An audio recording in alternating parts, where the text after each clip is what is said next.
It's great to see everybody. If you haven't heard, it is a very exciting day here at ICC. We today are going to get to experience two amazing things. One is that we are going to get to commission as a church family this morning through prayer our first ever church plant from ICC here in Memphis, and that is just truly amazing. The second amazing thing is you're going to get to hear me preach a short sermon. And what is this? What is this? Yes, it's true. Although there are betting odds for those who hear my plan. So anyway, my name is Barrett Bowden, and I get the great joy and privilege of being lead pastor here at Allen Community Church. And if you're new this morning, I just want to say how glad, truly glad, that we are for you to be with us. I know that we've got friends who've come in for today's commissioning. We've got some former church members. We've got partners. And then just those who are regular here at ICC. And we're just tremendously grateful that you're with us this morning. And we are a church of just great love for God, love for you. And I do hope you feel that love today. We started in a living room on Mud Island. And while we are larger and more organized, we're still very much a very intimate family. And I do pray you sense that family today and just our welcome in.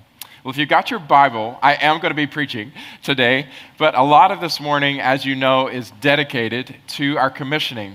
And very fittingly, where we are in the Gospel of Matthew, if you've got your Bibles, Matthew chapter 8 today, Matthew chapter 8, right where we left off last week, where we are right in the Gospel of Matthew as we've been journeying through our study of the book and this series called Stay Close, is an incredible opportunity for us to consider kind of the words of Jesus on such a day as today, Commissioning Sunday, both for our Northside Community Church church planting team, who I want for you this morning as your pastor for this last Sunday. Ooh.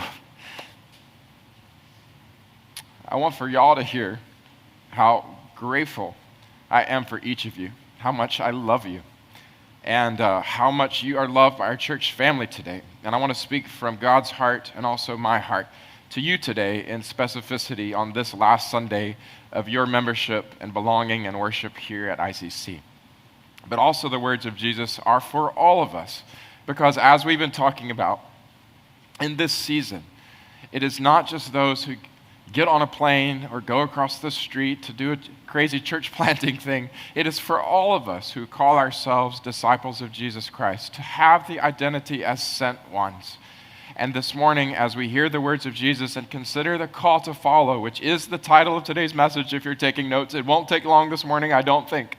But the call to follow, and as we consider it, it is for all of us to recognize that we are sent.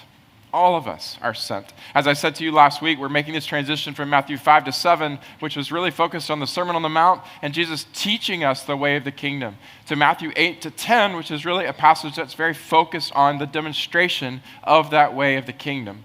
And what we've been seeing in these chapters is how Jesus demonstrates his redemptive heart for all people. And really, not only does he show his heart of redemption for you and the person next to you and every person in the city and every person in the whole world, Jesus is a redeemer and is on a redeeming mission, but he also invites us to be a part of that redemptive mission. And part of what it looks like to learn to stay close to Jesus is to learn to walk with him in his redemptive purposes in the world around us, with our friends, with our neighbors, our classmates, our colleagues, those who are in this city who are struggling, those who are around the world who have need. And we've been focused on these key verses, which I'm sure since I charged you with homework last week, you've already done the homework. You memorized these key verses, so we could all just recite them without them being on the screen. But since I'm a kind pastor and it's a special Sunday, I will still put them on the screen for those who didn't do their homework. But if you've memorized it, no need to look. But if you want to look, you're welcome. Let's read these verses together, kind of the core verses of these chapters here in Matthew 8 through 10. Starting in verse 36 of chapter 9, we read this. When he saw the crowds, he had compassion for them, because they were harassed and helpless, like sheep without a shepherd. Then he said to his disciples, "The harvest is plentiful, but the laborers are few. Therefore pray earnestly to the Lord of the harvest to send out laborers into his harvest." That's right. We've been talking about how staying close with Jesus involves joining him in his redemptive mission. And it involves three main things that we see in these verses. It involves compassion, seeing the needs of the world through the eyes of Jesus. It involves prayer, asking and trusting God for his effective work and for harvest. And it involves going, responding actively to join Jesus in his mission. And this morning, we're going to be looking at the call to follow. And I'll tell you the main point of the passage. We'll read it, and I'll give three main charges to our commissioning group, but also to all of us as followers of Jesus this morning from it. But our main point this morning is this: following Jesus means surrendering to his call, trusting his presence, and stepping boldly into his mission. Surrendering to his call, trusting his presence, and stepping boldly into his mission. Matthew chapter 8, starting in verse 18, says this: Now when Jesus saw a crowd around him, he gave orders to go over to the other side. And a scribe came up and said to him, Teacher, I will follow you wherever you go. And Jesus said to him, Foxes have holes and birds of the air have nests, but the Son of Man has nowhere to lay his head.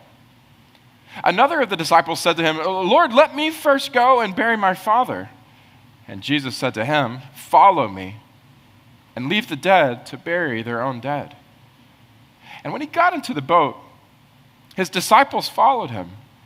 And behold, there arose a great storm on the sea, so that the boat was being swamped by the waves. But he was asleep. And they went and they woke him up, saying, Save us, Lord, we're perishing. And he said to them, Why are you afraid, O you of little faith? Then he rose and rebuked the winds and the sea, and there was a great calm.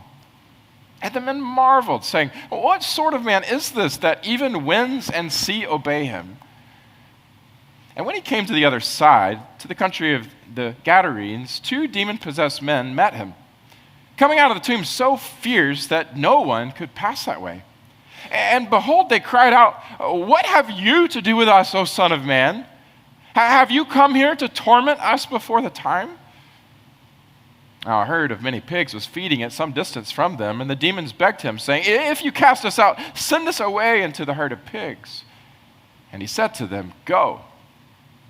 So they came out and went into the pigs, and behold, the whole herd rushed down the steep bank into the sea and drowned in the waters. The herdsmen fled, and going into the city, they told everything, especially what had happened to the demon-possessed men. And behold, all the city came out to meet Jesus. And when they saw him, they begged him to leave their region. This is God's word. This morning, I want to look at the call to follow, embracing the cost, the power, and the mission of Jesus. And as I said in the main point, I want to talk to you all about what following Jesus really looks like, particularly our friends and fellow members here at ICC who today are launching out to be a part of a brand new work of God by great faith. Following Jesus means surrendering to his call, trusting his presence, and stepping boldly into his mission. There's 3 simple things that I want to point out. And then for the rest of the day, what I'm going to do is invite Jordan up, and we're going to be moving toward a time of intentional prayer and commissioning over the church plant. But before that, I want to give 3 anchors before you guys are sent out, not only for you, but for all of us. Number 1, following Jesus requires full surrender. Following Jesus requires full surrender. You see that there in the text in Matthew chapter 8, how the guy comes up to Jesus and he's like, yo, like, I'm going to follow you wherever you go. And Jesus looks at him and goes like, hey, like, I want to make sure you understand like what we're talking about here. Because I don't even have a place to live, yo. Like following me looks like even birds and foxes have places to go, but like I'm not even like in one place very long. Do you understand what it means?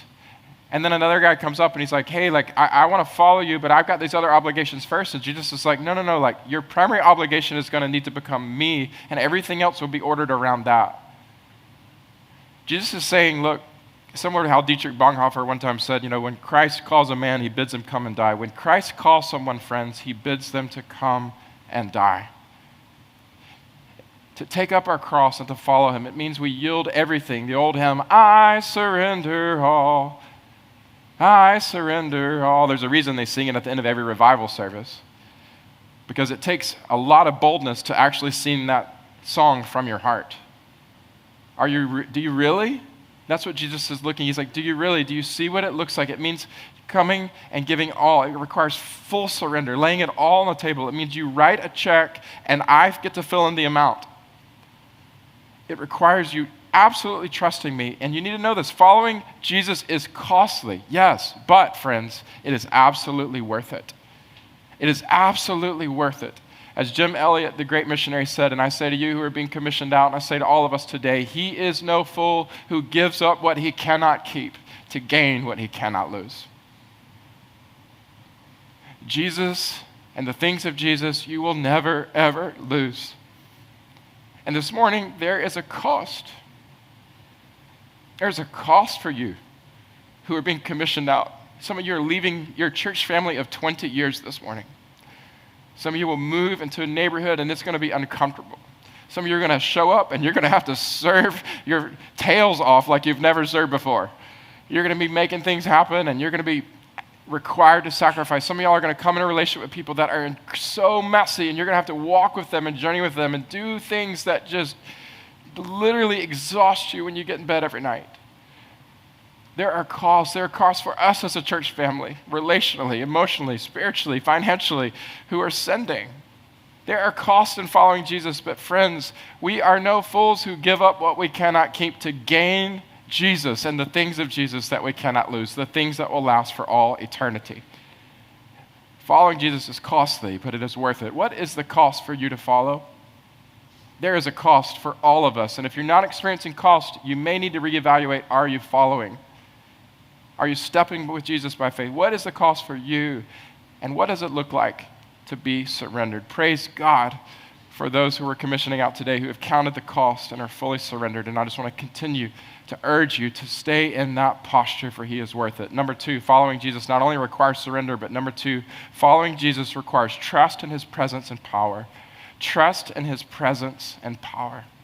I love that right after he teaches this, he gets into a boat with his disciples, and we see that they go out onto to the sea, and all of a sudden there's this like kind of crazy storm that engulfs the Galilee, and their boat is like literally taking on water, and they're freaking out, and they're like, oh my gosh, we're going to drown. And then Jesus is just like, sleep in the boat.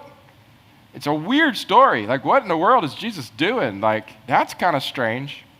And they're freaking out, save us, Lord, we're perishing. And of course, Jesus wakes up and he speaks to them. Hey, like, guys, like, trust me. Oh, you have little faith. Just trust me. Trust me. And he stands up. All of this very intentional. All of it, no doubt, very intentional. The storm and everything, the whole lesson. And he's like, guys, just watch. And he's like, wind, wave, chill. Chill out. And it's like the storm just goes away. And they're all like, seriously? Wow. And they marvel. Who has seen anybody like this? Listen, here's what Jesus is teaching. As you follow him, you've got to learn something. Commissioning team this morning and for the rest of us, Jesus does not promise the absence of storms, but rather what he does is he promises his presence. Following Jesus is going to lead you through storms. He led his disciples through a storm. That was all his doing. It's going to involve some storms. But what he's teaching them and teaching all of us is in the midst of the storms, he's present with you. And that's all that matters. You are not alone. That's what he's teaching you. Guys, I'm here. I'm asleep. I'm so cool right now. Like, everything is so cool that I can even sleep. I'm with you. Chill out. I got this. Jesus goes with you. And there's going to be times, friends, that you're going to need to just remember, he's with me. He's with me. He's with me. His presence with me. His provision for me. His power with me. It's enough. Jesus is sufficient. Not Jesus plus comfort. Not Jesus plus your old home church. Don't be the Israelites looking back to Egypt, okay? Not Jesus plus whatever else. It's just Jesus. Jesus alone is enough. He's with you. Will you trust the presence and the power of Jesus to sustain you? That's the question. And you can and you should. And third and finally, I told you, this is the shortest sermon Barrett's ever preached. Third and finally, following Jesus requires confidence in his authority over all. Requires confidence in the authority of Jesus over everything. And as soon as they went to the other side, you see there in verse 28, when he got to the other side of the lake there, these demon-possessed men come up to him, and they come out of the tombs, and they're so fierce that no one could pass that way. And they have this interaction with Jesus, and it's clear they recognize Jesus' authority, and they're like, oh, dang, this is a bad day. Are you going to do something to us? And they knew that he could, and certainly he would. And in fact, with one word, go. With one simple word, go. Jesus speaks, and he demonstrates that he has authority over all things. The things that were most frightening to those who were all around these demons, Jesus just speaks and everything changes. He has authority over all things. And I just tell you this morning, it is critical that you trust the confidence, to have confidence in his authority over all. Jesus' authority is over all, and Jesus' authority is sufficient to break chains and to restore lives. I'm telling you that this morning. We're commissioning folks into a community here in Memphis, like many communities in Memphis. It's not singling out this one, but there's brokenness everywhere. There is poverty. There is crime. There is hopelessness. There is addiction. There is darkness. When you get real about it and you're really looking to see someone's life changed and to go up against, to wage peace, as Jordan and Audrey say in their church planning team, to really seek justice, how is it possible for these real, unbelievably deep, systemic issues to change? I'll tell you how: the authority of Jesus Christ. And Jesus has the authority to break chains and to restore lives. And his authority, friends, ensures victory. He says, I will build my church. ICC is not building a church today. NCC is not building a church today. Jesus is building a church today. And he says, with his authority, I will do it. And the gates of hell will not prevail against it. And so guess what that means? We step boldly into his mission. We step boldly. We don't say we're great people. We don't say we're extraordinary people. No, we're ordinary people who serve and trust an extraordinary God. And the promise of victory is not because we have a great church planning strategy and plan and money and all of this. It's that we have a great and merciful God whose name is Jesus Christ, who promises victory. So we step into boldness because he ensures victory. With confidence in his authority, I ask you, what would it look like for you to step boldly into his mission? And for our team today, I'm telling you this morning that you can step boldly into his mission. As we commission this morning, and as I transition to call Jordan up, I think about the words of Matthew chapter 28. At the end of the book of Matthew, which we'll study together as a church later, Jesus sends out his disciples after his resurrection, and he says, Go therefore, make disciples of all nations. Baptize them, and teach them to observe everything that I've commanded you. But interestingly, we know that commission, right? And that's the commission this morning for our Northside team and for all of us as followers of Jesus. We know the commission, but let me tell you this. Don't forget how it's bookended. We step out on mission. We're sent by Jesus, but remember how it's bookended. All authority in heaven and earth has been given to me. Therefore, go. In other words, it's his mission, it's his power, it's his authority, and we just are invited to share in his redemptive mission. And then on the other side of it, and don't forget, I'm with you always, even to the end of the age. We are surrounded like a pillowcase to a pillow. We're just surrounded by the presence and the power and the promise of God. And he says, go, but he says, this is my work and I'm with you. Go with me. So this morning, I just say to our Northside team, you go in the confidence of Jesus and in his presence. Trust his promise. Following Jesus, it involves surrendering to his call, trusting his presence, and stepping boldly into his mission. And I believe you guys will do just that. I invite Jordan now, y'all give him a fan, our church planning resident who's now a pastor, Jordan Frazier. Wow. lead pastor, How about Jordan that? Frazier. Crazy. Yeah, it is crazy. So this morning, we are about to commission your church, and it's amazing. And as we do that, I'm thinking about Matthew 9 and the framework that we've been using for this We Are Sent season of that passage of the call to be sent out by him. And I think it'd be helpful maybe just talk through a little bit of the journey in terms of that. It's crazy. Some of you guys will remember 5 years ago, we had a vision from God. Some of y'all were in that group, in the room when we were talking about it. We gave ourselves a season of prayer and waiting on God. We had a vision from God that we were to believe him for being a part of planting 3 churches in our city, and churches that would be networked together in a family of churches. And all of us at the time were like, that is crazy, because we are barely a church ourselves, and wondering if we could make it. And yet God gave us that clear vision. And it was about 2015 that you and Audrey, were also here in Memphis, here in our church, and had moved into North Memphis. Mm-hmm. And as we think about those verses and the call to compassion, when he saw the crowds, he had compassion on them. I just wonder for y'all, what did you see as you were living in North Memphis, and just in terms of the needs that you saw there, social, economic, spiritual, and the rest? I think moving into North Memphis, Greenlaw specifically, was one of the most impactful moments of our life. When we were looking at a place to live, as I was working here, we knew that we just felt called to something that was unique, I think, to us. Something that we hadn't seen others in the church do, and it just felt right for us. And I remember as we were looking for homes, part of it was that we were broke, and it was like, I can't live on Mud Island.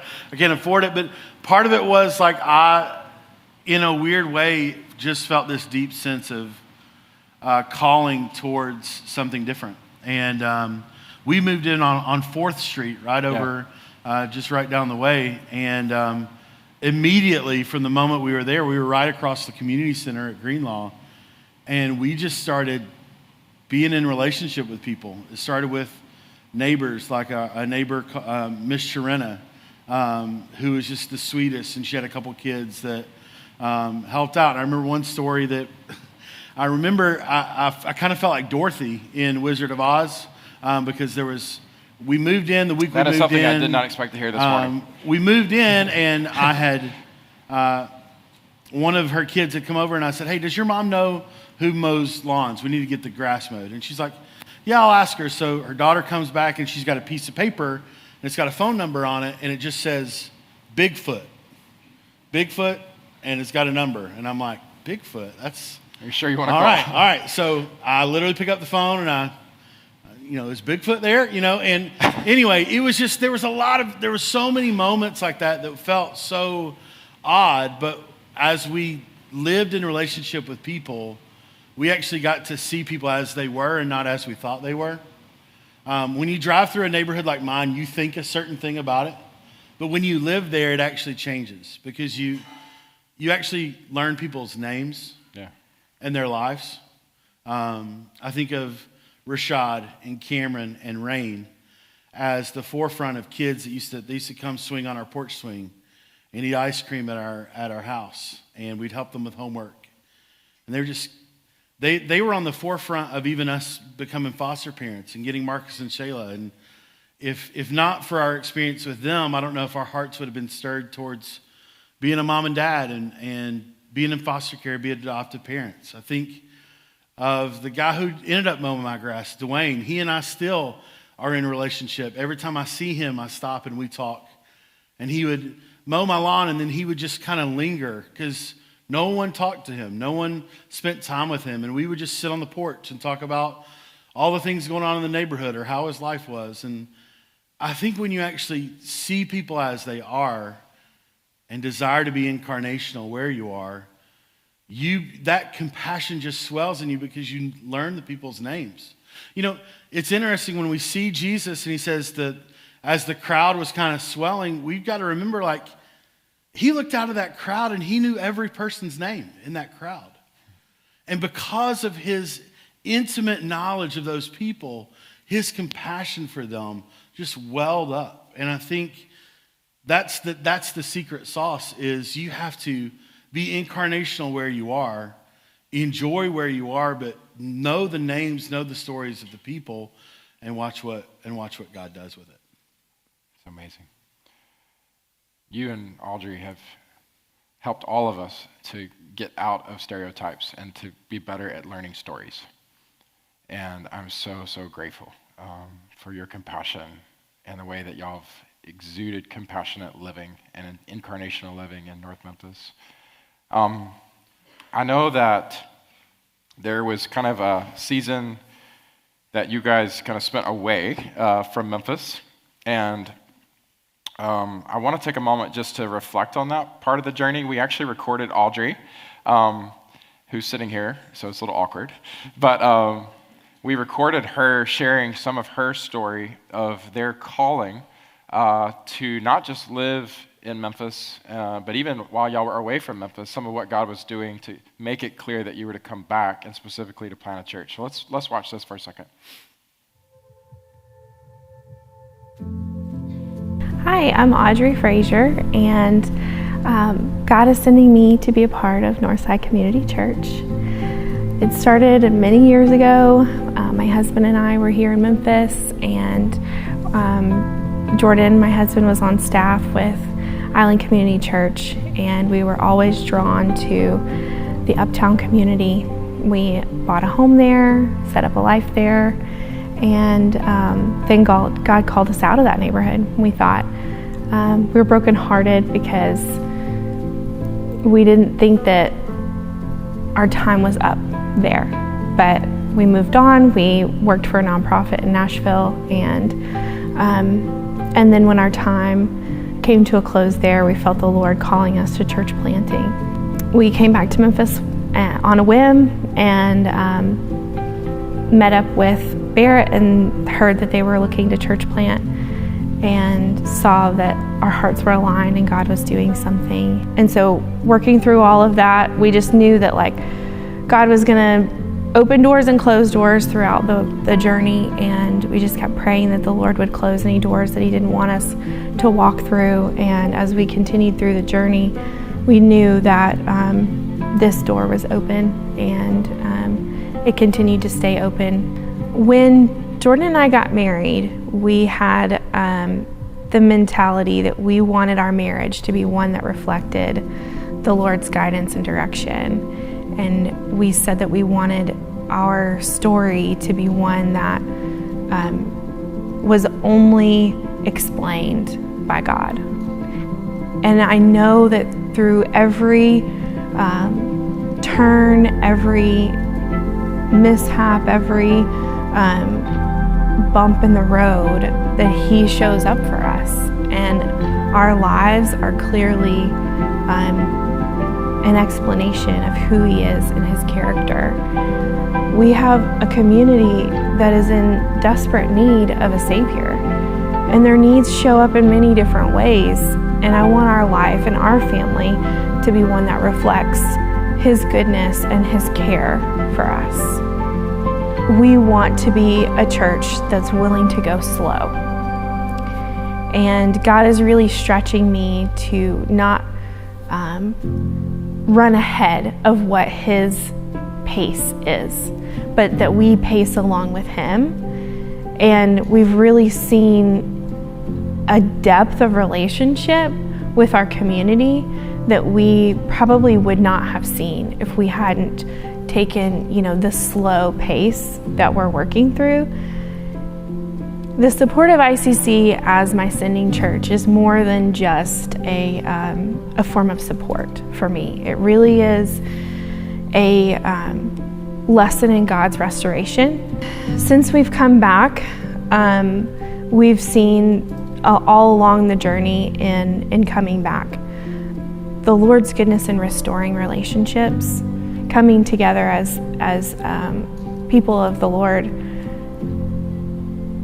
We're able to do far more than we could imagine. And I never dreamed that we would be here again, but now I wouldn't think of it any other way. It really is a full picture for me of God's ability to restore relationship and brokenness. And so thinking of ICC as a sending church is much more than they're a great family that's sending us off. It really is this picture of Jesus' goodness and his restoration of all things, him making all things new.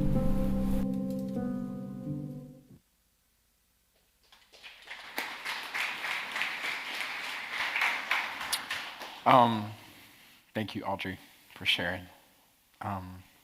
Jordan, I know you learned a lot as it relates to God's timing and what it looks like to really experience him as a God of harvest. What did you learn through that season of being away and coming back? I think there are probably two things. One, God doesn't waste time.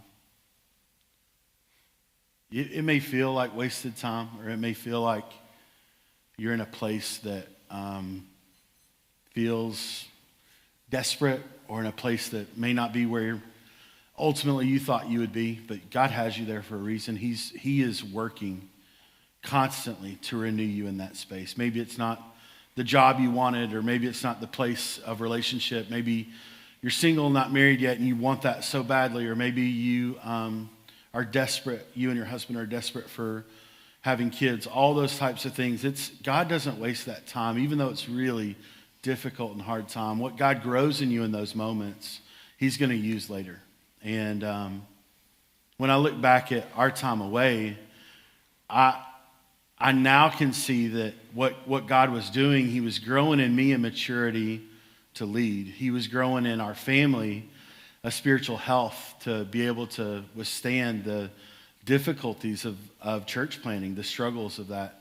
He was growing in this church the readiness to plant. He was growing in our community just the desperation for the gospel. All those things were happening at the same time, and I just had a small piece of it. But looking back now, I'm like, man, God, you were at work in all these different ways, bringing apart, like all these things were coming together at one moment. And when it did, I couldn't have rushed that. If I would have rushed it, all these pieces wouldn't have lined up. But God, you were at work even when I thought, we were doing something different than what I was thinking. And two, the second thing is, kind of along with the first, is like there are no such thing as detours when it comes to God. When we left in 2017, it felt like a detour. It felt like this is an off-ramp towards, not that God couldn't be glorified in it or that God couldn't be used in it, but our hearts were broken because what we had seen as what we thought was our life, it felt like a detour in that. And it may have been an off-ramp, but it was exactly like it was the direction God wanted us to go, because again, in that season, what God did is he grew in us just values. He grew in us spiritual fruit that was now coming to fruition, that if I would not have spent time in that season, I would not have been successful in this one. And so there's no such thing as detours. When you're following the Lord, like it's this being able to surrender whatever he has for you coming next and trusting that he knows better than we do.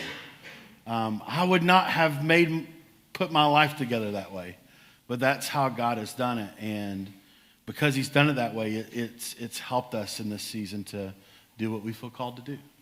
Yeah, so thankful. So when you guys got back here, that was summer of 2023 that you guys moved back, and we all remember that. A lot of us do. And you started the church planting residency, kind of a shared commitment to move toward this day that we're standing in now. But you spent that first season, I know, praying a lot, leaving a lot of capacity for prayer, waiting on the Lord, listening to God's voice for vision and calling of what a church plant could and would look like for that neighborhood. What was he doing? So where did that lead y'all in terms of articulating some of those things and laying foundation framework? I think back to that season, and it's crazy because for so long, I don't know if anyone else is like this, like I would sit in this, when all these things weren't actually happening, kind of when I was in Nashville and I was thinking, oh, if I was in charge, this is what it would look like. Or if I could do this is what I would do. And then all of a sudden it's like, hey, God is ultimately in charge, but he's asking you to steward this. And you're like, oh, I've actually really got to search and see not necessarily what I want, but what God desires. And I've got to search and see what I'm really called to and what this neighborhood needs. And so one of the things that I realized really quickly that I wanted to do was kind of a threefold thing. One, whatever we did as a church, I wanted it to be centered on Jesus. Like I wanted it to be biblical. I didn't want to go outside of that. I didn't want to step outside those bounds. That's a good first step. Yes. We all affirm that today, right? That's got to be the first thing. But the second thing was I wanted to be contextualized to the specific neighborhood. As I learned more and more about the neighborhood we live in now, like there are just things that there are needs, there's real presence, there's language, there's ways, there's a culture that I wanted to fit that real, true gospel presence into a culture that makes sense. And then the third thing, and I think for me this is an important thing, is like I needed to search the places that like I felt passionate about, the things that I felt God has skilled me in, the things that like I wake up in the morning and I'm just yearning to do, and find ways to like fit all three of those things together to come up with like this idea of this is what we're called to do. And that's how we came up with our vision statement. We're a community of people changed by Jesus, fostering justice, mercy, and hope in North Memphis. That is, when I think about a church, I think about a people of God who are together, who have no doubt been changed by God. And because of that, they want to bring the things of God, the kingdom of God, where they are. Yeah. And in North Memphis particularly, justice, mercy, and hope are the three things that, man, they're longing for. There is a real sense of hope and mercy needed in our neighborhood. And so when I looked at that, I was like, those are things that get my heart passionate. Those are things I know that God is passionate about, and those are the things I know our neighborhood needs. So it was kind of a convergence of all three of those things. Yeah. And we did the same thing when we talked about values. A lot of people ask, well, why doesn't ICC just have two campuses? Or why isn't ICC, we're so close. But culturally, ICC and North Memphis are so culturally different, vastly different, that the values in which you have, we can both be biblical in the way that we pursue Jesus, but our values can be a little bit different and expressed differently. For one, like one of the things that we are willing to get messy. And not that ICC gets messy all the time, but we're willing to get messy in that. Touche.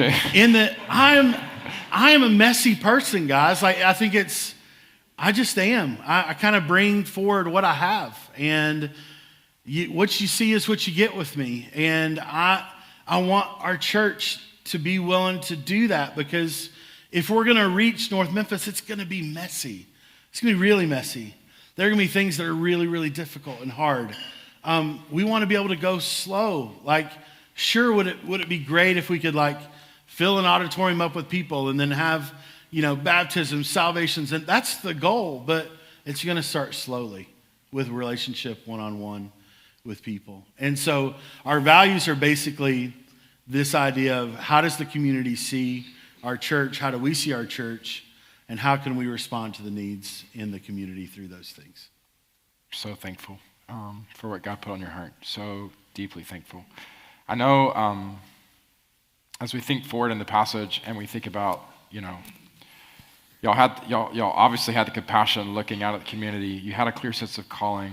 The harvest is plentiful. I know that next step was really important for us. I remember fall of 2023, we were really desirous to plant a church, not by staffing it, but by seeing people from our church body called into planting it. And while Jesus says the laborers are few, I think something that we cannot overlook is the fact that it does mean there are laborers that he calls. Right. While they be few, they're there. And I remember standing here on this stage, it was November 2023, yep. And I remember we were having a vision time for Northside, and I remember looking out at y'all, and I said, I need every member to please prayerfully consider, I need you to pray to ask God, is he calling you to be a part of Northside Memphis, to leave our church and to be a part of Northside Memphis? Some of y'all remember that Sunday. We went into groups and we prayed. Jordan walked over to me. I walked over to Barrett and I said, "You're crazy." And I thought, I am. I think he's right. But at the same time, it wasn't crazy. It's not crazy when you step into the things God's called you to by faith. Yeah. It's different. But man, oh man, have we seen... Y'all went away and prayed, and Jordan, you described, what have you seen? The fact that this morning you're about to see 18 names on a screen who are leaving our church to plant is just... It's crazy. That's the only word I have. When we came back to Memphis, again, God works how he wants to work, and we just get to join him in it. I think we had a list of people. When we came back to Memphis, we were like, this is the list. We know we're going to plant with these people. Not a single one of those people are on our church planting team. We were just sure. We know what you're doing, God. We got to, we understand it. No. I remember, I couldn't manufacture it if I wanted to. I remember we had, in Mondays in November, we would do, worship nights, and then we did a Thanksgiving meal, and we did a prayer night. And it was just exposure. We wanted to expose people to, just the vision of what we were hoping to do.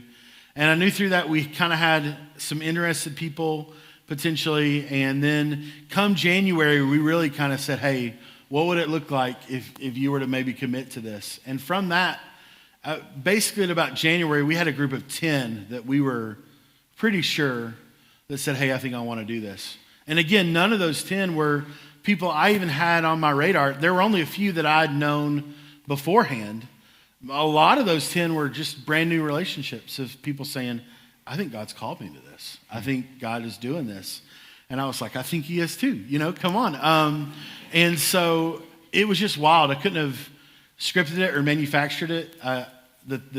Again, I was talking to another church planter a couple of weeks ago, and we both said the same thing. All the people that we thought would be a part aren't. But the joy of that God has brought people, and it's undeniably from him, not from what we can do, has been amazing. So we took that group of about 10, and through the spring, and since then, have been meeting almost every Monday night. Yeah. Fellowshipping together, eating together, praying together. But for a lot of it, just preparing that team for the work.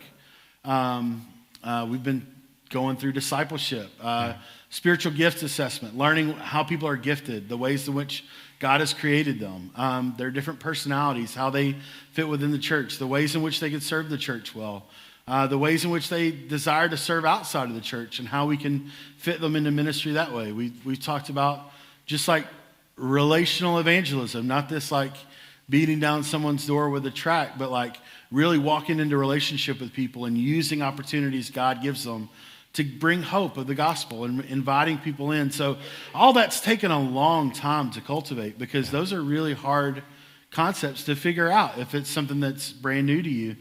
But I think what all of us would say is as we were growing toward those things that we thought God had for us, we were also growing closer together to one another. Yeah. And God continued to add a person here or there. So a new month would come and someone would just show up and be like, hey, I want to be a part of this. Yeah. And then it would be another month, someone would come. And so now we've got, a larger number of people that are saying, hey, we're committed to being a part of this new thing, and we're prepared to go do the work. It's amazing. We believe here at ICC and that churches plant churches.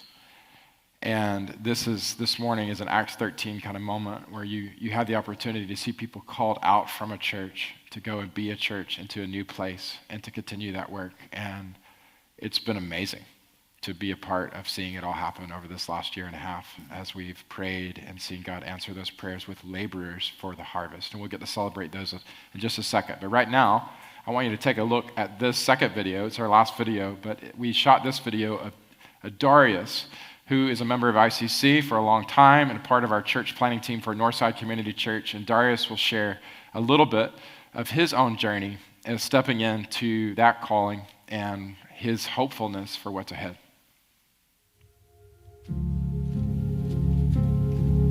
Hi, I'm Darius Walford. The Lord is sending me to ICC's new church plant, Northside Community Church.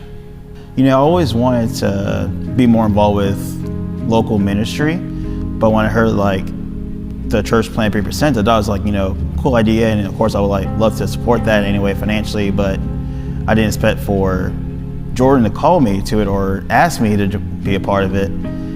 I was at first like just very hesitant, just because I see it's been my home for a little over eight years now, and I just felt like this was my home and I didn't want to like leave it, just because it has so much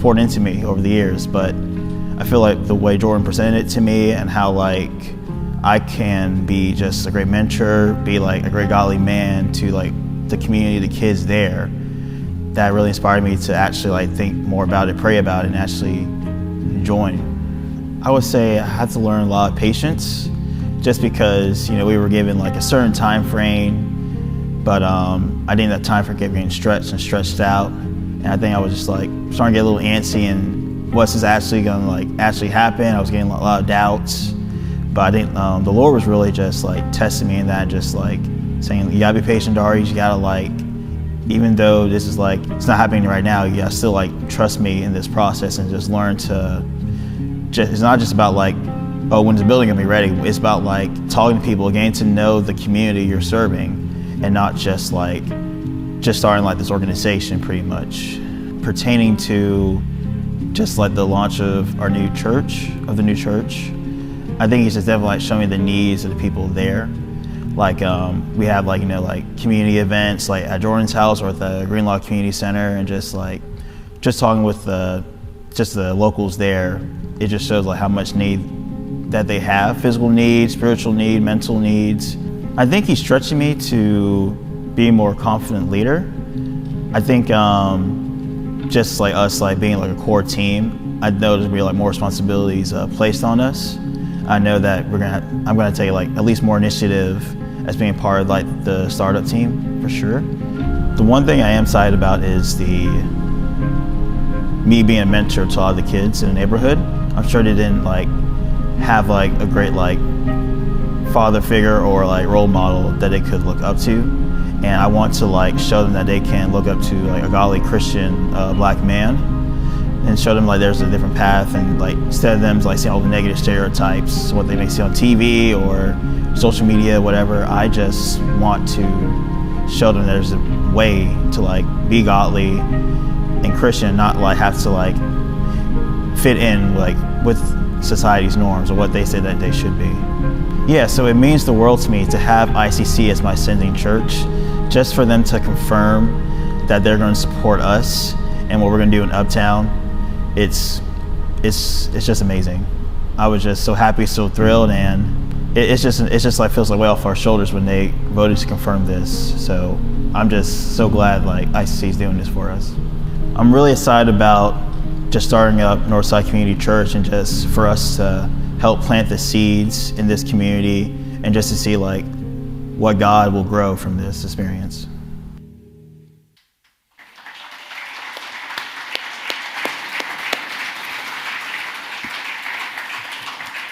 Darius, so thankful for you, buddy. I'm so proud of you. So, as we look toward our time of commissioning, I think the last question I would ask is just a glimpse, Jordan, of what we're about to pray into. The passage goes on and says, we're praying to the Lord of the harvest, but we don't want to overlook the fact that he is the Lord who brings harvest.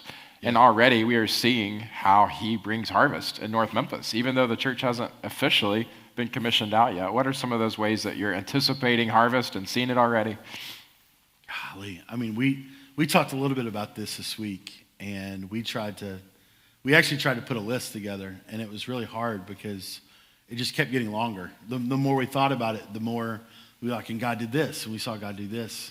I mean, the obvious thing that we think of is like, it's crazy that a church planning team would walk into a facility. A lot of y'all saw that yesterday, like that is ingrained in the middle of a neighborhood that from day one can be a facility used for really good things and ultimately God things. That was a work of God, and that was a work of God in this church because God stirred hearts of people in this place to be a part of that. And I think to not acknowledge that would be crazy. But beyond a building, because the church isn't a building, it's a people, man, we've seen just the craziest of moments. Even yesterday at the work group, there was a lady that came up to me that had met Audrey a couple weeks ago, and she said, "Do y'all run a shelter at your house?" And I said, "No, ma'am." Or Audrey said, "No, ma'am." She's like, "I just see all these women here all the time. They're just coming in and coming out, and I've got clothes. Can y'all take them and use them?" That was like a month ago. And Audrey was like, sure. Well, she came up to the building yesterday, and she was just asking, like, what's the Lord doing? And I just got to walk her around and talk about God's faithfulness. And I have no doubt that February 2nd, when we launch, she's going to be a person that's sitting in a chair on that day. I've been in meetings, community meetings, where people have come up to me and said, "Hey, I didn't know you were planning a church. I've been praying that there would be a church in this neighborhood for a long time. Can I be a part?" And, I had a phone call just last week that Habitat for Humanity is doing in our neighborhood. They're dedicating like 5 houses. And the lady that I've been in meetings with just casually, and she knows what I do and I know what she does, she said they were needing a pastor and all I could think of was you. So I called you. Can you come and pray over these houses and meet these families? And I was like, yes. Absolutely. I can do that. I will make time for that, So small things like that. And then we have just seen the harvest be ripe for salvation. I think I told y'all the story of us several months ago sitting in prayer group, sitting in our house praying, and a neighbor kid knocking on the door. He sits down, he starts praying. It's obvious he's probably never prayed in his life or has no clue how. And we're all like tears on our eyes, don't know what to do. And later that week, I'm hanging out with him. We go to Sonic. He asked the Lord to be in his life. We lead him to the Lord right there at Sonic. Like the slushies plus Jesus. That's a good combination. Yeah. We didn't do anything. Amazing. He knocked on our door. Amazing. And when I actually asked him about it, he said, "I've been asking God for direction, and this group is what God gave me." I had just 2 weeks ago a kid from 10 years ago when I was in ministry at Union Avenue. He's now like 28 years old, a friend of mine. I would call him a friend now. But he texted me and he said, "Hey, I just saw updates about the church. I haven't been plugged into the church in a long time, but I've been reading my Bible. I'm ready to get baptized. Can I be a part?" Like there's just crazy. I didn't pick the phone up. God is just doing those things. And those are just stories that I have. Those aren't stories that Audrey has or others have. We're seeing those things happen daily in really unique ways. As a matter of fact, when we started, and it's not about how many people we get in the area, but when we started thinking about the church and thinking, well, there's going to be 10 people February 2nd for Sunday. There's 10 to 15 of us, right? Well, when I actually started looking at the list of people that I have a relationship with that have looked at us and said, like, we may not be a part of the core team, but like Northside is going to be our church home. Like we want to worship there. It's close to 30 people right now, which would say like, this is what we call our church home. And of those people, there are people that are like seekers who I'm fully convinced have not experienced the salvation of Jesus, but are like being drawn closer to Jesus because of the relationships that they've built with people in our church. And so it's crazy. And we're just open to it. We're like, Lord, whatever you want to do, do it. And so that's how God has been good. He's been faithful even without a brick and mortar building for a long time, just bringing people continually to us. Amazing. God is the Lord of the harvest. Well, we want to transition now and close our service in prayer. And that's the main thing that we're doing today. But the first thing that I want to do is just celebrate those who God has called. And I want our church to celebrate like never before as we consider. I'm trying really hard not to be so emotional. But we consider these precious friends, family members of our church who have said yes to Jesus for something extraordinary. And so I want to start by asking the whole Frazier family, before we call the rest, Audrey, Marcus, Shayla, would y'all come forward? And church family, can we give honor and thanks to the Frazier family, Jordan, Audrey, Marcus, and Shayla.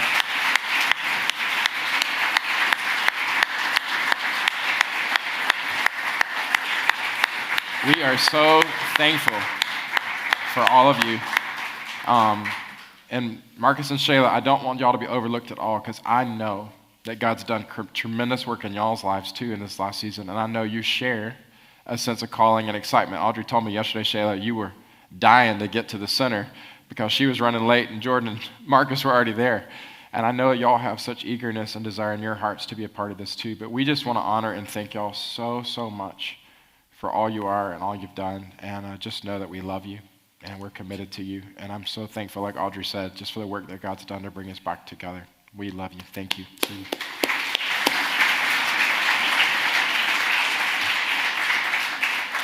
We also want to recognize those who are about to pray over, and that is what we're calling like our core team, those who are going to be leaving our church family to be a part of Northside Community Church. And we're listing these in the order of kind of their commitment in terms of timing to Northside. They felt a calling and stirring at different times over the last season, but before you are the names of those who are called and committed to go from our church family to plant Northside. Some of these members have been a part of our church for 20 years, like I said. Some have just joined in the most recent season, and we didn't even allow them to join ICC because we'd rather them just start at NCC. But it is clear that all of these are ready in their character, in their calling, and in their commitment to be a part of this church planting movement. As we call their names, if y'all would just come forward, and then we'll reserve our applause for the end when we can celebrate them all together. First, Laura Netton, Jeremiah and Gabby Latrice, Darius, Zach and Mia Watts. Y'all come on up. Come on up. Come all the way up. Danielle and Shade Avery. Liberia and Gabe Knuckles. Nate and Celeste Douglas are actually away this Sunday on a long planned trip, and after we scheduled, they were sad they couldn't be here, but they also are a part. Rex Horn and Caroline Bailey. Our kids are coming in to be a part of the prayer time, so if parents, you see your kid, that's why they're here. We didn't want any of our volunteers in the back to miss out on this time for prayer, and some of these kids are going to the Northside Church as well. So welcome, kids. Is everybody here on stage? I think so. I'm going to move this back just a... Y'all come on in toward the center. Y'all come on in. There you go. Church family, with a thunderous round of applause, can y'all celebrate with us these who we're commissioning out today for Northside Community Church?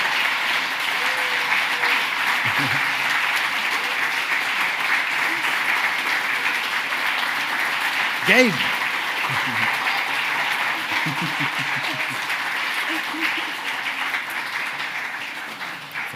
What a wonderful, wonderful opportunity we have. Okay, here's what we're about to do, all right? Gabe, I know it's hard to leave ICC, buddy. We love you, dude. I know. What we're going to do right now is something really unique. Stay standing. Instead of y'all just sitting in your pew while we pray on stage, we're actually going to send our core team here out into you, okay? We're going to send them through the aisles. And what we're asking is that each person who stands in the middle of your aisle, give them a second to get there, but that they get surrounded so that we can lay hands on them and pray as the biblical precedent kind of encourages and instructs us to do.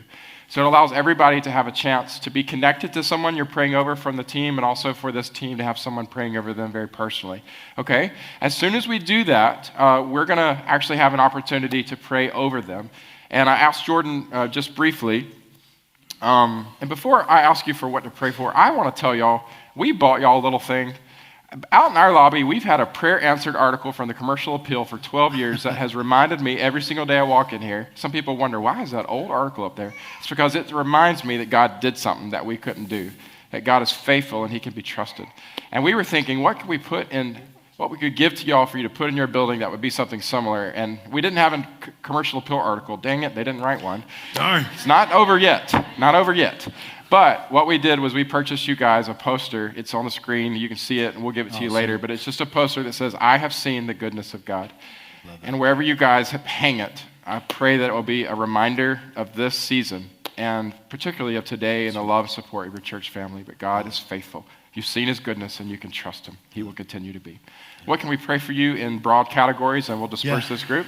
I think the first thing is like just the mission of our church, that we stay true to what God has called us to, that the heartbeat of what we get sent out to do today will, in 6 months, in 6 years, be the same as it was on day one. I think, secondly, is just for favor and provision, favor of relationship, and for God to just continue to provide people and provide in ways that he's already found himself faithful in, and just for our team that we can rest in knowing that God goes before us in those things.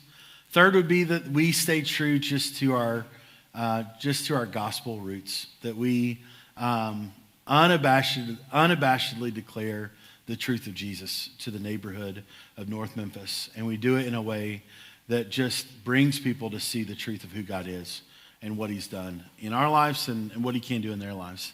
And then lastly, just for each person here is a name, is a face, is a life. And just like you, we all have things that we got going on that are hard and that God is we're being pressed on. And just for the personal health of each person, spiritual health, and for us to continue individually to surrendering our lives to the Lord so that our church as a whole can be surrendered. I think those would be the things. Yeah. I love you guys. We're so proud of you.